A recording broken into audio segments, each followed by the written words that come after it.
Manchester. And right now she is in Leigh. Let's cross live now and speak to Regina, who is in a cafe there. And Regina, talk us through what the main issues are in Leigh. What are people talking to you about? What are they saying?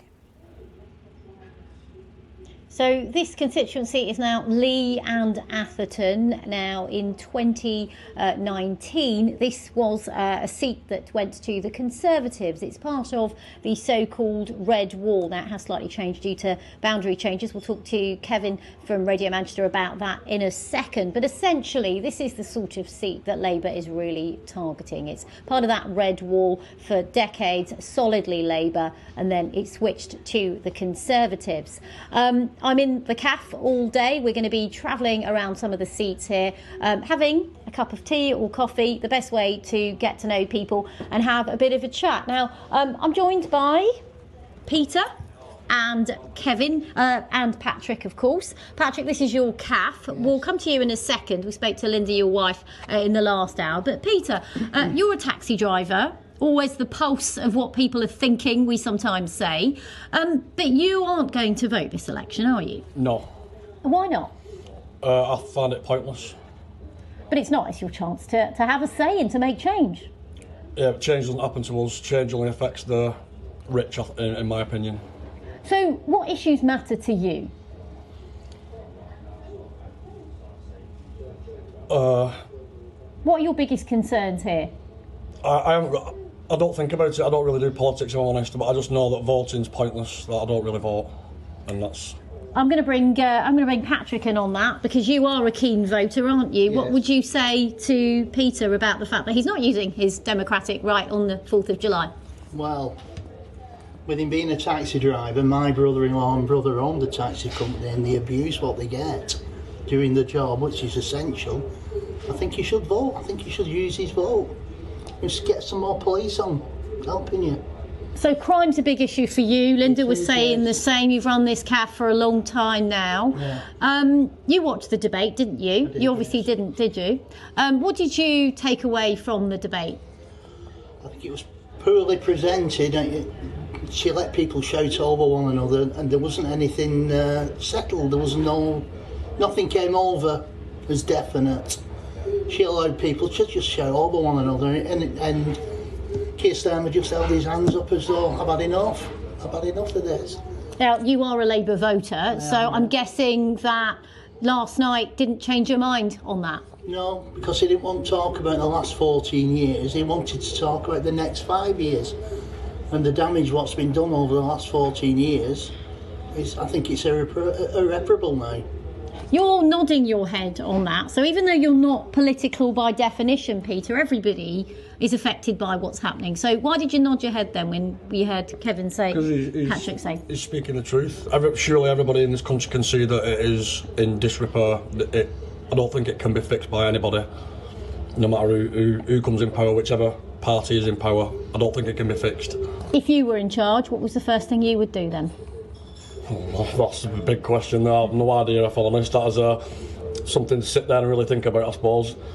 I'm going to bring you back in then, Patrick. What issues are the primary concern to you? Because obviously the audience last night asked a range of questions. They asked about the National Health Service, they asked about immigration, even international policy, foreign policy. But for you, what are the main concerns? In my tone, it's lack of policing. It really is. We don't see any policemen walking past at all. None at all. I think immigration is to deflect people from the main issues. I think immigration is that big problem, whereas the standard of living, the cost of living, inflation, young kids paying the mortgage off, they're the main issues, what they should be addressing. We get people who come in here who do not switch their heating on, which is it's 2024. They can't afford to keep warm. I think it's a scandal. We heard from one of the questions last night was all about the cost of living. The first question of that debate, in fact, talking about how they batch cook food as well because of the struggles and the challenges in this cost of living crisis. Well, to discuss this in a bit more detail, we did have a Conservative voter in the last hour, but we have someone who's not voting at all and a Labour voter. But of course, we've spoken to a range of people, haven't we, in the last day or so? Kevin Fitzpatrick from Radio Manchester. This is a seat that the Conservatives want to hold on to. It's a real target for Labour. Just give us more of a flavour of the broader picture here.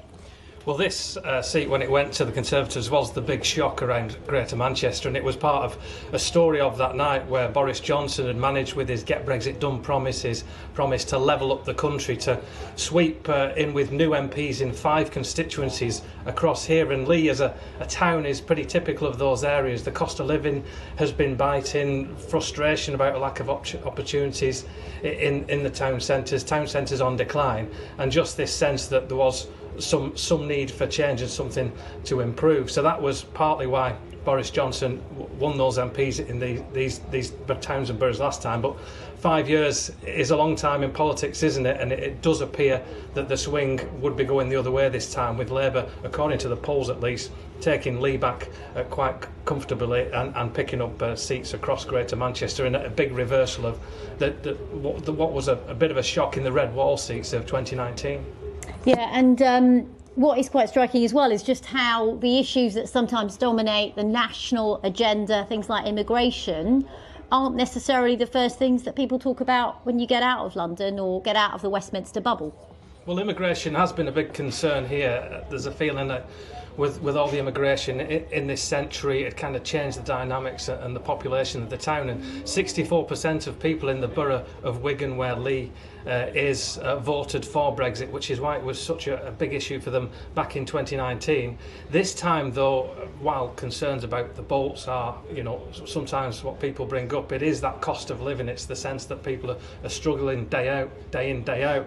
Levelling up, in many people's views, hasn't really materialised. The town centre here in Leeds had £11 million just in the last year or so, and that's going to go to sprucing up the high street and trying to make some improvements at the indoor market. But the idea that levelling up was going to radically change the quality of people's lives, it just hasn't happened. So there is a sense that 2019 hasn't materialised in the way people hoped, and that's informing people's decisions this time when they vote. OK, thanks very much, Kevin. I think what is striking, though, is just how many people we've spoken to up here talk about crime and the importance of keeping the streets safe here. And we've spent a bit of time up and down the high street here, and people saying, which you hear in a lot of parts of the Greater Manchester area, that the high street, which was once thriving, is boarded up. There's not as many shops here. It doesn't have the life that it used to. So as much as those national issues dominate immigration, the cost of living, sometimes it's just about what's happening literally on the high street and how safe people feel. So, of course, thanks to Kevin and to Peter and to Patrick. I'm just getting you all mixed up there. And of course, we'll be back throughout the day travelling across. We're going to be going to some other parts of the constituencies in this area, which are key battlegrounds, to give you a flavour of what it feels like the day after that leadership debate. And one quick thing to say is a couple of people I spoke to, Mariam, said they didn't even watch it. So it is obviously seen as a key game changer for a lot of people, but there are people who didn't necessarily pay attention to that showdown between Mr Starmer and Mr Sunak. Interesting. Regina, thank you very much.